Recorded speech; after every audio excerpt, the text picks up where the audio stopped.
দুনিয়া মুমিনদের জন্য কারাগার। কারাগার মানে যেখানে আমি স্বতন্ত্র স্বাধীন নই। এখানে প্রশাসন অনেক ভাই বোন আছেন, তারা জানেন কারাগার কি জিনিস, আর যারা দুই একবার যাওয়া আসা করেছে ওরা জানে কি জিনিস। এখানে আপনার কোনো ব্যক্তি স্বাধীনতা নাই। আপনি আপনার ইস্তেঞ্জা করবেন, শিশি যেতে পারবেন না, আপনি পারমিশন নিতে হবে, তারা নিয়ে যাবে, তারপরে যেতে পারবেন, তাও হ্যান্ডকাপ পরিয়ে। দুনিয়া সিজনুল লিল মুমিন, দুনিয়া মুমিনদের কারাগার। এখানে আপনি খেতে পারবেন না, খাবার আসবে তারপর খাবেন। ঘুমাতে পারবেন না, যখন ঘুমানোর আদেশ দিবে তখন ঘুমাতে পারবেন, তাও কতক্ষণ ঘুমাবেন তাও ফিক্স করা। মানে কারাগার মানে কি? যেখানে আপনার ব্যক্তির স্বাধীনতা চলে না, যেখানে আমি চলবো একটা সিস্টেমের আওতায়। এখন নবীজি বলছেন দুনিয়াটাই হচ্ছে কারাগার। আর এই দুনিয়ায় কেমন করে আমি প্রবৃত্তির দাসত্ব করতে পারি, কেমন করে আমি আল্লাহকে বলে নামাজ বাদ দিতে পারি, কেমন করে জাকাত সেই কবে ফরজ হয়েছে, মিল ইন্ডাস্ট্রিজ ফ্যাক্টরিজ করেছি, জাকাত দেই না।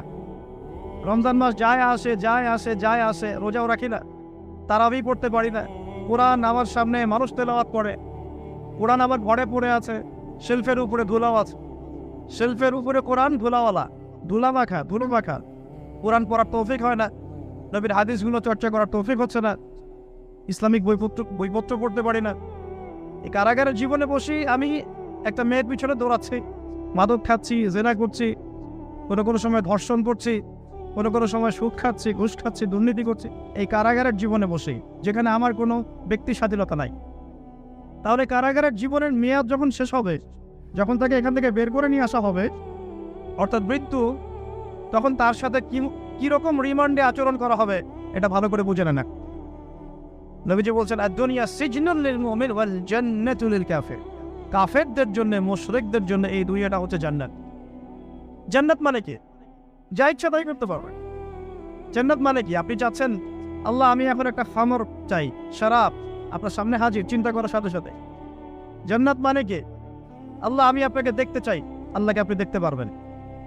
জান্নাত মানে কি?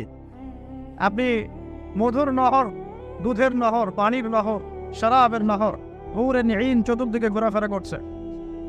একজন নিম্নমানের জান্নাতি, মানে সবচেয়ে শেষের দিকে যারা জান্নাতে যাবে, তাদের সাথেই দুজন করে হুরে নিঈন, আহান পরিবার তো আছেই, রিলমান পানপাত তুলে চারপাশে ঘোরাফেরা করবে। জান্নাত মানে কি? যেখানে যা ইচ্ছা তাই করা যাবে, বলার কেউ নাই, বাধা দেওয়ার কেউ নাই, সেখানে কোনো মৃত্যু নাই, সেখানে কোনো অহেতুক কথাবার্তাও নাই, কোনো গান গল্প নাই, কোনো মিথ্যা নাই, কষ্টের ক্লেশ মাত্র নাই, থুতু ফেলতে হবে না। জান্নাত মানে থুতু ফেলতে হবে না। জান্নাত মানে হাঁচি হবে না, নাক ঝাড়তে হবে না। জান্নাত মানে ইস্তেঞ্জা, পেশাব পায়খানা করার টেনশন নাই। মানুষ খাবার খাবে, একটা ঢেকুর তুলবে, ব্যাস খাবার হজম হয়। আর জান্নাতের সবচেয়ে বড় বিষয়টা কি? আল্লাহ পাককে আমরা এই চোখ দিয়ে দেখতে পারবো ইনশাআল্লাহ। আর তার সমকক্ষ একটা বিষয় হচ্ছে আল্লাহ পাক বলে দিবেন যে আমি তোমাদের সবার উপর সন্তুষ্ট হয়ে গেলাম, যাও কোনোদিন অসন্তুষ্ট হও, ব্যাস। এখন আপনি যত কিছুই করেন এই বস্তুবাদী জীবনে, মনে একটা ভয় থেকে যাবে। আপনি বিশ্ব নেতা হয়েছেন, বড় শিল্পপতি হয়েছেন, পলিটিশিয়ান হয়েছেন, ইকোনমিস্ট হয়েছেন, মনে একটা ভয় থেকে যাবে যে মরতে আমাকে হবে, আল্লাহ আমাকে ধরবেই, হিসেব আমাকে দেওয়া লাগবেই, কবরে আমাকে একাই যাওয়া লাগবেই, আমাকে কিয়ামতের মাঠে দাঁড়াতে হবে আল্লাহর সামনে। মনে একটা ভয় কাজ করে, যদিও বাইরে মানুষ দেখায় যে কোনো ভয় নাই। মানুষ বাইরে অভিনয় করে, মানুষ সমাজের মানুষের সাথে বাইরে একটা অভিনয় করে, কোনো ক্ষেত্রে আমরা নিজেরাই নিজেদের সাথে অভিনয় করি। কথা সাহিত্যিক হুমায়ুন আহমেদের নাম শুনেছেন? ইন্তেকাল করেছেন। একটা সময় ছিল আমরা স্কুলে পড়তাম, কলেজে পড়তাম, মাঝে মাঝে টুকটাক এ ধরনের কিতাব, বইপত্র পড়া হয়েছে। হিমু, মিসির আলী এসব পড়া হয়েছে। শরৎচন্দ্র, বঙ্কিমচন্দ্র, রবীন্দ্রনাথ, নজরুলের কবিতাগুলো, ইভেন শেক্সপিয়ার, অ্যাডাম স্মিথ সহ, যিনি অর্থনীতির জনক। যাই হোক, তিনি তার বইয়ের মধ্যে লিখেছিলেন যে এই পুরো দুনিয়াটা হচ্ছে অভিনয়ের মঞ্চ। কথা সাহিত্যিক, তিনি বলছেন তার মতো করে এই পুরো দুনিয়াটাই অভিনয়ের মঞ্চ, আর আমরা সবাই নিজ নিজ জায়গায় অন্যের সাথে অভিনয় করছি, কোনো ক্ষেত্রে আমরা নিজেরা নিজেদের সাথে অভিনয় করছি। তিনি বলছিলেন আমরা সবাই অভিনেতা, আর সবচেয়ে বড় অভিনেতা হচ্ছে পলিটিশিয়ানরা, কারণ তাদেরকে অনেক বড় মঞ্চ অভিনয় করতে হয়। এটা আমার কথা না, হুমায়ুন আহমেদের কথা, পড়ে দেখেন তো। আল্লাহ পাক পাঠিয়েছেন তার ইবাদত করতে, আর এই বস্তুবাদী জগৎ আমাদেরকে ভুলিয়ে দিল কিভাবে? কয়েকটা প্রলোভন দিল। প্রথম প্রলোভন হচ্ছে টাকা, তারপরে জীবনে কি করব প্রতিষ্ঠিত হওয়ার চিন্তা, তারপরে চাই চাই আরও চাই এই একটা আকীদা দর্শন, তারপরে আমার স্ত্রী সন্তান আহান পরিবারের কি হবে, আর আরেকটা দর্শন আছে, এটাকে বলে চারবাক দর্শন। এবং দুঃখের সাথে বলতে হয় আমাদের রবীন্দ্রনাথ ঠাকুর কিন্তু এই দর্শনের মানুষ ছিলেন। চারবাক কিরকম? তার কবিতা পড়লে দেখবেন লেখা আছে, দুহাতে যা পাও হাত পেতে নাও, দুহাতে যা পাও হাত পেতে নাও, বাকির খাতা শূন্য থাক, বাকির খাতা শূন্য থাক। ঠিক চারবাক দর্শন, এটা ফিলোসফি পড়েছেন, এখানে অনেক টিচারও আছেন আমি জানি, তারা এই কথাগুলো বুঝবেন। চারবাক দর্শন কেমন? ঋণ করে ঘি খাও, ঋণ করে ঘি খাও, যতদিন বাঁচবে সুখে বাঁচবে, এটা হলো চারবাক দর্শন। তো দুহাতে যাবো হাত পেতে নাও, বাকির খাতা শূন্য থাক, মিল আছে না? ঋণ করে হলো ঘি খা, যেভাবে হোক ঘি খান না, মানে ঋণ করে হলো ঘি খান, যতদিন বাঁচবেন সুখে বাঁচবেন। তাহলে এই দর্শনগুলো বস্তুবাদী না? বুঝতে পারছেন কিনা? মেটেরিয়ালিজম, বস্তুবাদিতা, মানে আপনি চোখের সামনে যা দেখছেন এই দুনিয়া, যেভাবে অর্জন করে নেন, বাকির খাতা শূন্য থাক। ইসলামিক কনসেপ্ট এর টোটাল ডিফারেন্ট কনসেপ্ট। ইসলামের ঈমান, আকীদা, ইসলাম, পরকাল, মুহাম্মদ সাল্লাল্লাহু আলাইহি ওয়াসাল্লামের আদর্শ সম্পূর্ণ ডিফারেন্ট। আমরা বলি কি, এই দুনিয়াতে আমরা মুসাফির, দুনিয়াতে আমরা কি মুসাফির, কে কতদিন থাকবো কোনো ঠিক নাই। নবীজি বলছেন, হে আব্দুল্লাহ বিন ওমর, তুমি দুনিয়াতে মুসাফিরের মতো থাকো, সকালবেলা উঠলে সন্ধ্যার অপেক্ষা করো না, সন্ধ্যাবেলা হলে সকালের অপেক্ষা করো। দর্শনের মধ্যে কত পার্থক্য না? আকাশ পাতাল পার্থক্য না? এখন যদি এই বস্তুবাদী দর্শন নিয়ে আপনি চলাফেরা করেন, তাহলে তো আপনার লাইফের অ্যাম্বিশন হবে একটা ফ্ল্যাট, আর ওটা এনি হাও আপনাকে অ্যাচিভ করতে হবে, legal way or illegal way, আপনাকে অ্যাচিভ করতেই হবে, যেহেতু আপনার মোটিভটা হচ্ছে মেটেরিয়ালিজম, বস্তুবাদিতা। আর নবী সাল্লাল্লাহু আলাইহি ওয়াসাল্লাম কি বলছেন? সকালে ঘুম থেকে উঠলে সন্ধ্যার অপেক্ষা করো না, সন্ধ্যাবেলায় থাকলে সকালের অপেক্ষা করো না। তুমি দুনিয়াতে মুসাফিরের মতো থাকো, তোমার যতটুকুতে দুনিয়া চলে যায় এতটুকুতে সন্তুষ্ট থাকো। নবীজি বলছেন, তোমরা হাঁটবে যখন রাস্তায় চলাফেরা করবে, তোমাদের উপরের দিকে দেখবে না যে তোমাদের উপরে কারা আছে, অলওয়েজ দেখবা তোমাদের নিচে কারা আছে, তোমাদের চেয়ে খারাপ কারা আছে। এক ভাইকে আপনি দেখবেন আপনি সুস্থ, তার হাত নাই। আরেক ভাইকে দেখবেন আপনি সুস্থ, তার চোখ নাই। এক ভাইয়ের পা প্যারালাইজড হয়ে গেছে, এক ভাইয়ের বডি প্যারালাইজড, একজন হার্টের রোগী, একজন ডায়াবেটিসের রোগী, আপনি সুস্থ আছেন, অথচ ওই ব্যক্তির অনেক টাকা পয়সা আছে, আপনার নাই। এখানে কে ধনী বলেন দেখি, আপনি না সে? আপনার সুস্থতা আছে। আরেক ভাইয়ের অনেক বড় বড় ফ্ল্যাটস, কিন্তু আপনার এতটুকু নাই, ছোট্ট একটা বাসা। আপনার কষ্ট লাগে, আমারও যদি এমন হতো। ওই বাসায় গিয়ে দেখলেন যে ইন্টারনালি সে ব্যক্তি সুখে নাই, তার পরিবারে অশান্তি, তার পরিবারে হৃদ্যতা ভালোবাসার বন্ধন নাই, আপনার পরিবারে আছে। একটা রিক্সাওয়ালা সারাদিন রিক্সা চালিয়ে 400-500-1000 টাকা আর্ন করে বাসায় চলে গেল, গিয়ে বাসায় আলু ভর্তা, ডিম ভাজা, ডাল দিয়ে ভাত খাচ্ছে, সুখে আছে, দিন বউয়ের সাথে গল্প করছে, চাঁদ দেখছে। আর সেই তো কবে আপনি ওয়াইফ কিনে চাঁদ দেখেছেন ঠিক নাই, আপনি টাকা অর্জন করার নেশায় বছরের পর বছর স্ত্রী থেকে দূরে আছে, দেখারই সৌভাগ্য হয়। আসলে সুখ কাকে বলে? সুখটা কি জিনিস? ঢাকাবাসীকে সুখ বোঝানো দরকার। সুখটা কি জিনিস?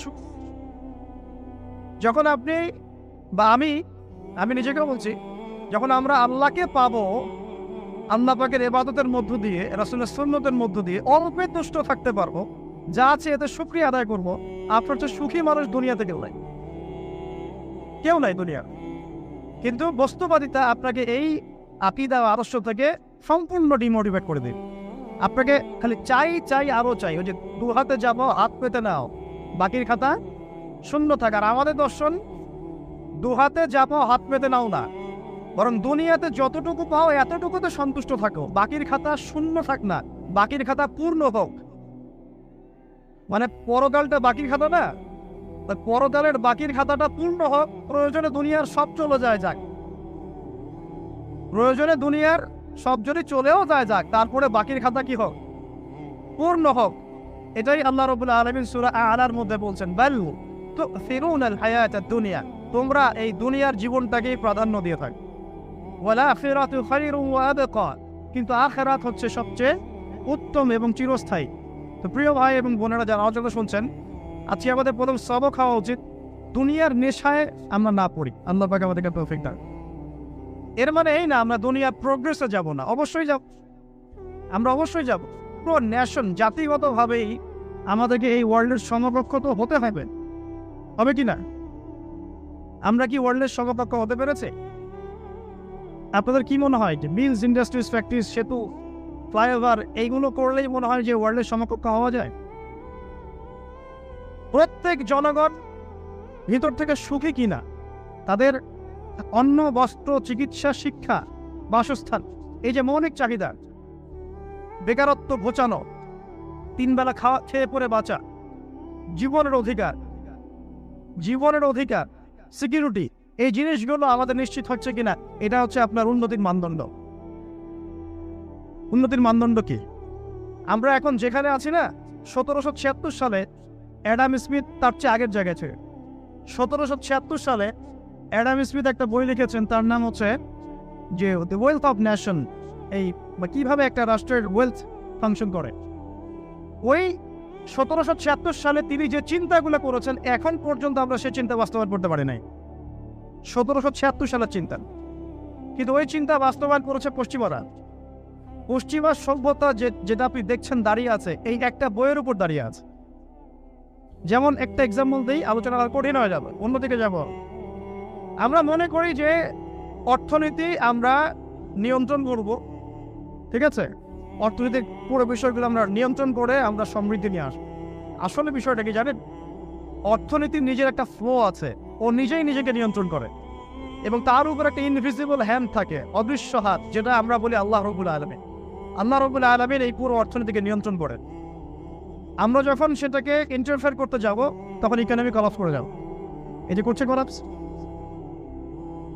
আরো ব্যাপার আছে, শুধু ব্যবসা, অর্থনীতি, এক্সপোর্ট ইম্পোর্ট, এগুলোকে তিনি জাতির মানদণ্ড বলতেন না।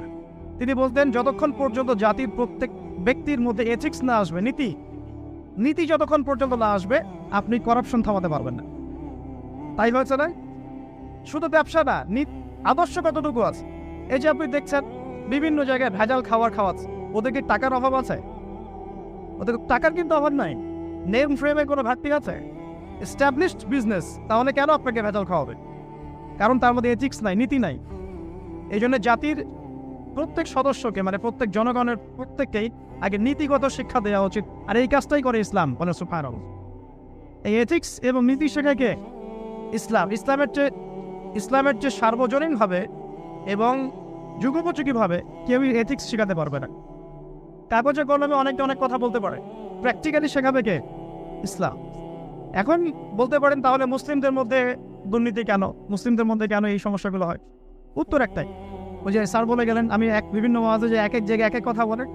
উত্তরটা কি? উত্তরটা হচ্ছে যে কোরআন এবং সুন্নাহর সঠিক যে শিক্ষাটা আছে, এই শিক্ষাটা আমরা অনেকেই বাস্তবায়ন করতে পারছি না। এটা আমাদের ব্যর্থতা। এটা কাদের ব্যর্থতা? এটা আমাদের ব্যর্থ। এখানে আমাদের ব্যক্তি স্বার্থ থাকতে পারে, এখানে আমার জ্ঞানের স্বল্পতা থাকতে পারে, আমার ভিতরে অহংকার থাকতে পারে, বা আমি অল্প শিক্ষিত হতে পারি, এবং এমন হতে পারে আমার জ্ঞানটা যুগোপযোগী না। ইসলামিক জ্ঞান আমার মধ্যে আছে, কিন্তু কিভাবে এই জ্ঞান দিয়ে ওয়ার্ল্ডকে ডিল করবো, এই জ্ঞানটা আমার মধ্যে নাই। এই কারণে আমরা হয়তোবা ইসলাম, কোরআন সুন্নাহ হাতে থাকার পরেও এই সমস্যাগুলো ফেস করছি। প্রথম সমস্যা হচ্ছে বস্তুবাদিতা। আল্লাহ পাক আমাদের সবাইকে, যারা আলোচনা শুনছি, দুনিয়ার প্রেমিক হওয়া থেকে বাঁচাক বলি আমি। দুনিয়ার প্রেমিক না, প্রেমিক হবো কার? আল্লাহর আখিরাতের। কতটুকু দাম আছে দুনিয়ার? আল্লাহ পাক বলছেন একটা মাছির পাখার সমানও না। একটা মাছির পাখার কি দাম আছে আপনার কাছে? আল্লাহ পাক বলছেন পুরো দুনিয়ার দাম আমার কাছে যদি একটা মাছির পাখার সমান হতো, তাহলে এই দুনিয়াতে কোনো কাফের মুশরিক পানি পান করতে পারতো না। তার মানে এই দুনিয়াতে যা করো আমার তো কোনো দামই নাই দুনিয়ার। কালকেই তো আমি দুনিয়া ধ্বংস করবো। আর ওই যে দুই জাতির কথা বললাম, জিন এবং মানব জাতি, আপনারা সূরা আর রহমান পড়বেন। রহমান নামটা অনেক ব্যাপক, দয়াময়ের নাম, তার মানে আল্লাহ পাক মার্সিফুল, মোস্ট মার্সিফুল। কিন্তু এই সূরা আর রহমানে একটা ভয়ঙ্কর আয়াত আছে, কি? সানাফরাগু লাকুম আইয়ুহাস সাকলান। হে মানুষ এবং জিন, হে মানুষ এবং জিন, শীঘ্রই আমি তোমাদের দুইটা জাতিকে ডিল করার জন্য আরেক হচ্ছি, অপেক্ষা করতে থাক। মানে আল্লাহ পাক কুল্লু ইয়াউমিন হুয়া ফি শাআন, মানে আল্লাহ পাক কি করেন, সবসময় তার কাজে ব্যস্ত আছেন। মহাবিশ্বের তো গ্রহ নক্ষত্র গ্যালাক্সির অভাব নাই, মাখলুকের কোনো অভাব নাই। আল্লাহ পাক প্রত্যেকটা মুহূর্তেই তার কাজে ব্যস্ত আছে, তার কাজে শানে ব্যস্ত আছে। কিন্তু এই ব্যস্ততা থেকে ফারেক হবেন কাদের জন্য? মানুষ আর জিনের জন্য। সুবহানাল্লাহ, মানুষ আর জিনের জন্য। আল্লাহ পাক বলেন সানাফরুগু লাকুম আইয়ুহাস সাকলান, দাঁড়াও, দুনিয়ার মধ্যে এইসব করে বেড়াচ্ছ, তোমাদের দুই জাতির জন্য আমি অচিরে ফারেক হব ইনশাআল্লাহ। ওইটাই হলো কিয়ামতের দিন। যদি ওই দিনটা আমরা মাথায় রেখে চলি, ইনশাআল্লাহ আমরা কেউ বস্তুবাদী হব না ইনশাআল্লাহ। আল্লাহ পাক আমাদের সবাইকে দুনিয়া মুসাফিরের মতো থাকার তৌফিক দান করুন। আমরা উন্নতি করব, অবশ্যই অগ্রগতি করব, আমরা সবকিছুই করব, কিন্তু দুনিয়ার পূজায় ডুবে যাব না। এটা একটা বড় চ্যালেঞ্জ। মানে মধ্যমপন্থী থাকতে হবে, না একদম গোলানো মার্কা আর না চরমপন্থী, মাঝামাঝি থাকার চেষ্টা করতে হবে। আল্লাহ তৌফিক দান। ঢাকাবাসীর জন্য এর চেয়ে বড় কোনো নসিহত হতে পারে না। আর ঢাকার মতো যত মানে সিটিজ, মেগা সিটিজ আছে সারা ওয়ার্ল্ডে, তাদের জন্য এটাই প্রথম নসিহত, বস্তুবাদিতা ত্যাগ করতে হবে। বস্তুবাদিতা, আল্লাহ পাকের এখানে দুইটা কথা আছে। একটা কথা, রাসূলের আদেশ যা যা আছে মানতে হবে, নিষেধ যা যা করেছেন বর্জন করতে হবে। স্টার্ট করেন ঘুম থেকে। ঘুমানোর সময় আপনি সূরা মুলক পড়েন।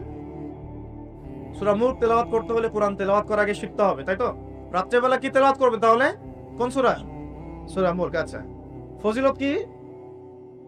কি ফজিলত?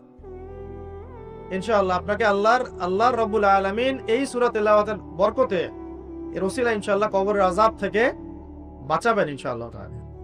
কবরের আযাব সত্য না মিথ্যা? চোখে দেখা যায়?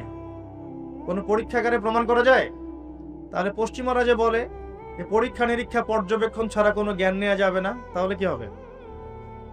এই যে শিক্ষা ব্যবস্থা দাঁড়িয়ে আছে এখনকার এই দর্শনের উপরে, পরীক্ষা নিরীক্ষা পর্যবেক্ষণ চাক্ষুষ না দেখা পর্যন্ত কিছু বিশ্বাস করি না। যদি বিশ্বাস করেন তখন আপনাকে বলবে ধর্মান্ধ হয়ে ব্যক্তি। কি বলবে?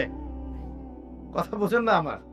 হ্যাঁ, ওদের ফিলোসফি অফ এডুকেশন, মানে আমরা বলি এটাকে এপিস্টিমোলজি, আমাদের ফিলোসফিতে বলতো এপিস্টিমোলজি, মানে জ্ঞান তত্ত্ব। এই শব্দের অর্থ হচ্ছে কি?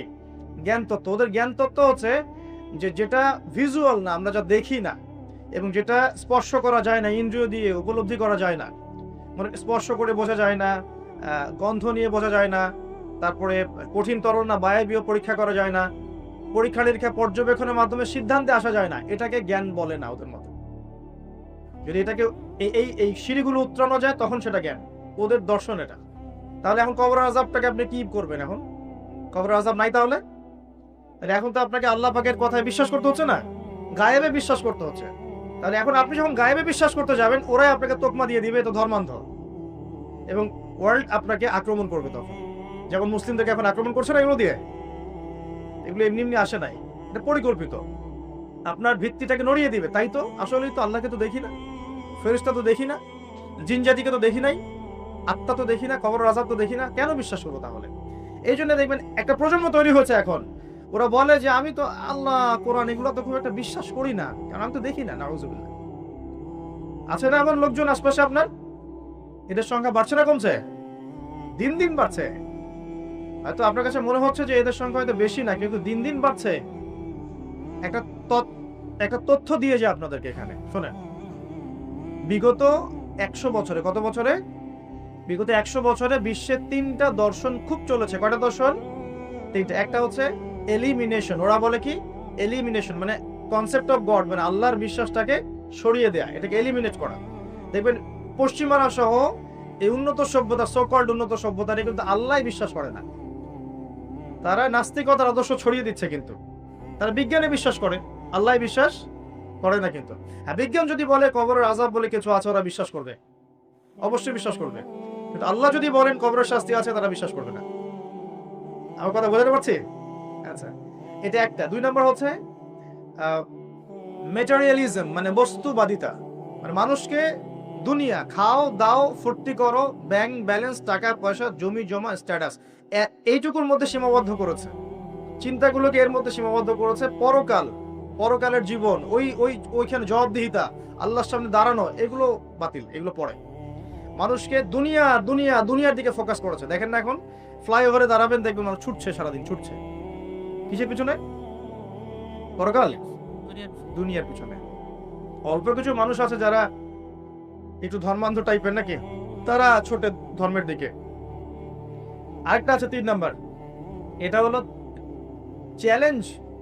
চ্যালেঞ্জ এগেইনস্ট রিলিজন, মানে ধর্মের বিরুদ্ধে চ্যালেঞ্জ উত্থাপন করা, যে ধর্মের এটা কেন, ধর্মের ওইটা কেন, হ্যাঁ মুসলিমদের মধ্যে পর্দা কেন, চুরি করলে চোরের হাত কেন কাটতে হবে, বড় একটা বিষয়। তারপরে ইসলামে বহু বিবাহ কেন, ঠিক আছে, তারপরে বিয়ের এক্সাক্ট কোনো বয়স নাই কেন, মানে এই যে কনসেপ্ট থ্রো করছে না, এগুলো চ্যালেঞ্জ, রিলিজিয়নকে চ্যালেঞ্জ করা, এই দর্শনটা ছড়িয়ে দেওয়া হয়েছে বিগত 100 বছরে। এই তথ্যটা আপনাকে জানিয়ে দিলাম, ইনশাআল্লাহ আপনাদের স্টাডির ক্ষেত্রে কাজে দিবে। আজকে রাত্রে ঘুমানো থেকে শুরু করে দেন রাসূলুল্লাহ সাল্লাল্লাহু আলাইহি ওয়াসাল্লামের সুন্নাহর উপর আমল করা, পারা যাবে না ইনশাআল্লাহ। প্রথমে সূরা মুলক, তারপরে আপনি পড়বেন সূরা ফালাক, নাস, ইখলাস, 3 বার, মোট 9 বার, এবং প্রত্যেক 3 বার শেষ হলে আপনি দুহাতকে একত্রিত করে ফু দিয়ে নিজের মাথা থেকে নিয়ে যতদূর পর্যন্ত পারেন মাসাহ করবেন। ইনশাআল্লাহ রাত্রেবেলা আপনাকে কোনো দৃশ্য অদৃশ্যের ক্ষতি স্পর্শ করবে না ইনশাআল্লাহ।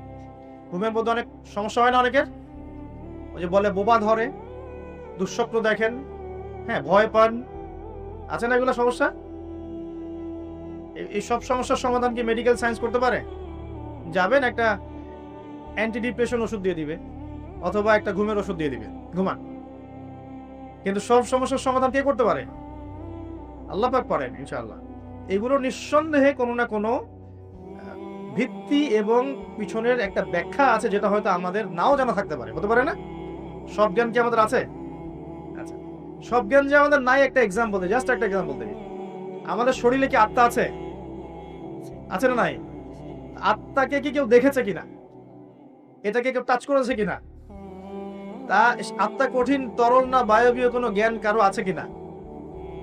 এখন একজন মানুষ মৃত, একজন মানুষ জীবিত, উভয়ের মাঝখানে পার্থক্যটাই তো হচ্ছে আত্মা। একজন মানুষ মৃত, তার মধ্যে আত্মাটা নাই, আর যে মানুষটা জীবিত তার মধ্যে কি আছে? রূহ বা আত্মা আছে। আল্লাহ পাক এই সম্পর্কে কি বলছেন? আল্লাহ বলছেন সূরা বনী ইসরাঈলে, ইয়াসআলুনাকা আনির রূহ, হে নবী তারা তোমাকে রূহ বা আত্মা সম্পর্কে জিজ্ঞেস করে। কুলির রূহু মিন আমরি রব্বি, তুমি বলে দাও হে নবী, রূহ হচ্ছে তোমার রবের একটা আদেশ মাত্র। কি একটা আদেশ? আদেশে এসেছে, আদেশে চলে যাবে, কোনো কারণ লাগে নাকি? আমরা কারণ ব্যাখ্যা করতে চাই, এটাকে বলে কার্যকারণ তত্ত্ব। প্রত্যেকটা কাজের পিছনে একটা কারণ ব্যাখ্যা করি, হ্যাঁ এটা কেন হলো এই কারণে, এটা কেন হলো এই কারণে, এটাকে বলে কার্যকারণ তত্ত্ব। আল্লাহ পাকের হুকুমে মানুষ যে মারা যাচ্ছে, এর পিছনে কোনো কারণ লাগে নাকি?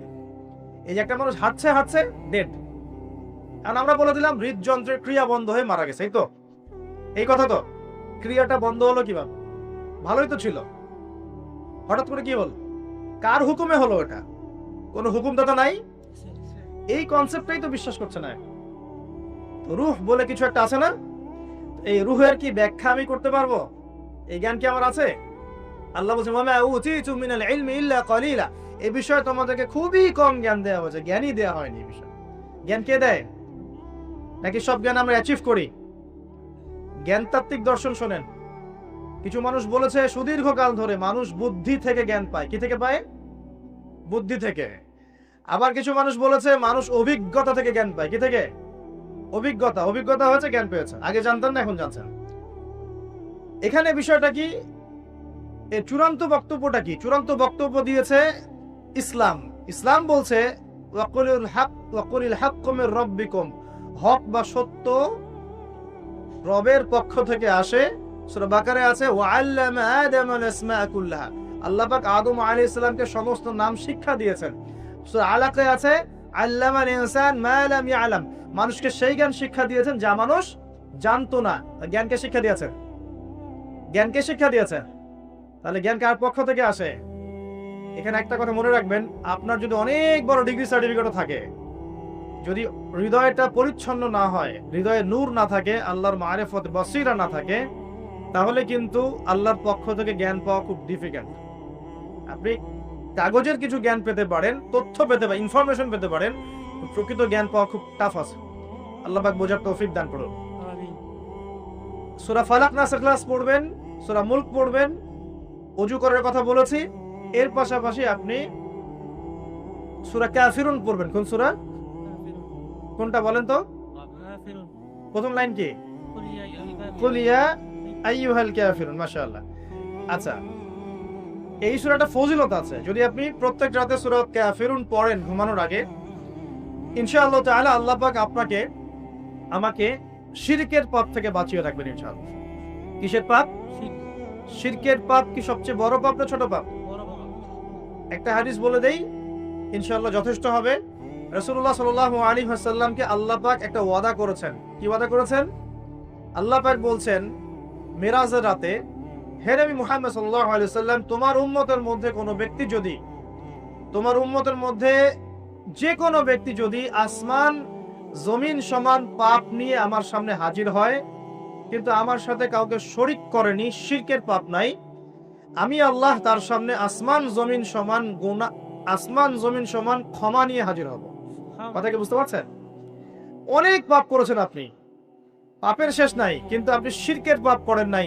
ইনশাআল্লাহ একদিন না একদিন আপনি জান্নাতে যাবেন ইনশাআল্লাহ। আল্লাহ পাক সমস্ত পাপ মাফ করতে পারেন, কোন পাপ ছাড়া? শিরক। হ্যাঁ, তওবা করলে এখনই মাফ করতে পারেন ইনশাআল্লাহ। তো এই শিরকের পাপ থেকে আপনাকে বাঁচাবে কোন সূরা? সূরা কাফিরুন। তেলাওয়াত করেন, দেখবেন শিরক আপনি চিনে ফেলবেন ইনশাআল্লাহ। সেখান থেকে আপনি দূরে থাকতে পারবেন ইনশাআল্লাহ।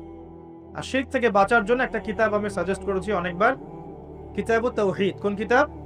কিতাবুত তাওহীদ। এর শারাহ বা ব্যাখ্যা আছে, অনেকগুলো প্রকাশনা থেকে বের হয়েছে, কিনতে পারেন। বাংলায় অনুবাদ করা আছে, বইটা পড়তে পারেন। তবে বইটা একটু কঠিন, অনেকে হয়তো বুঝতে পারবেন না সবকিছু। যেটাই বুঝবেন না, স্থানীয় বড় আলেম যিনি আছেন, হকপন্থী আলেম, তার কাছে গিয়ে জিজ্ঞাসা করবেন। একা একা পণ্ডিত হতে যাবেন না। একা একা পণ্ডিত হয়ে গেলে সমস্যা। ওই যে এক শ্রেণী বের হয়ে গেছে যে কোরআন মানলেই হবে, হাদিস মানার কোনো দরকার নেই, আছে না? হ্যাঁ, এই যে বেশি পণ্ডিত এখানে কোরআনের দলিলকে অগ্রাহ্য করলো। আল্লাহ যে বলছেন রাসূল যা দিয়েছেন নাও, তো রাসূলের দেওয়াগুলো পাবো কোথায়? রাসূল যা দিয়েছেন সেগুলো কি কোরআনে আছে নাকি? রাসূল যেগুলো দিয়েছেন ওগুলো কোথায় আছে? রাসূল যেগুলো থেকে নিষেধ করেছেন ওগুলো কোরআনে আছে নাকি? রাসূল যেগুলো নিষেধ করেছেন কোথায় আছে? তাহলে এই অংশটুকু বাদ দিয়ে কোরআন মানা যাবে নাকি? তার মানে হচ্ছে আমি কোরআনটাই তো মানলাম না, তাহলে আমি কোরআনটাই মানিনি আসলে। তো এই যে সমস্যা, নিজে বেশি পণ্ডিত হতে গেলে প্রবলেম আছে। ওলামায়ে কেরামের সাথে সম্পর্ক রাখতে হবে। আর কোন ওলামায়ে কেরামের সাথে সম্পর্ক রাখবেন? যাদের সকালের ফতোয়া দুপুরের একটা পিটানিতে রাত্রে চেঞ্জ হয়ে যায়। সকালে একটা ফতোয়া দিয়েছে, ওই ফতোয়া দেওয়ার কারণে দুপুরে একটা মাইর খাইছে, রাত্রেবেলা সেই ফতোয়া চেঞ্জ, হকপন্থী হয়ে গেল। এমন বহু আছে, মানে এমন কিছু মতাদর্শ নিয়ে চলে যেগুলো নিয়ে চললে জীবনে কোনো বাধা বিপত্তির অবকাশ নাই। সারা জীবন দাওয়াতি কাজ করেই যাবে, কেউ একটু শব্দও করবে না তার বিরুদ্ধে। রাসূলুল্লাহ সাল্লাল্লাহু আলাইহি ওয়াসাল্লামকে 23 বছরে এত মার খেতে হইলো কেন? তাহলে আমাকে একটা প্রশ্নের উত্তর দেন। লা ইলাহা ইল্লাল্লাহ এর দাওয়াত তো নবী সাল্লাল্লাহু আলাইহি ওয়াসাল্লামও দিয়েছেন, আর আমিও দিচ্ছি, আপনিও দিচ্ছেন। তো রাসূলুল্লাহ সাল্লাল্লাহু আলাইহি ওয়াসাল্লামের উপরে এত বাধা বিপত্তি, নির্যাতন, নিপীড়ন নেমে আসে, আর আপনার ঘরে এত এত এত অর্থ সম্পদ করে আসতেছে, ঘটনাটা কোথায়? তাহলে এই লা ইলাহা ইল্লাল্লাহ গুলোর মধ্যে নিশ্চয়ই পার্থক্য দেখা যাচ্ছে। কথা মানে বোঝেন না? যেই লা ইলাহা ইল্লাল্লাহ এর দাওয়াত দেওয়ার জন্য নবী সাল্লাল্লাহু আলাইহি ওয়াসাল্লামকে গালি খেতে হয়েছে 15টা। কয়টা বলেন?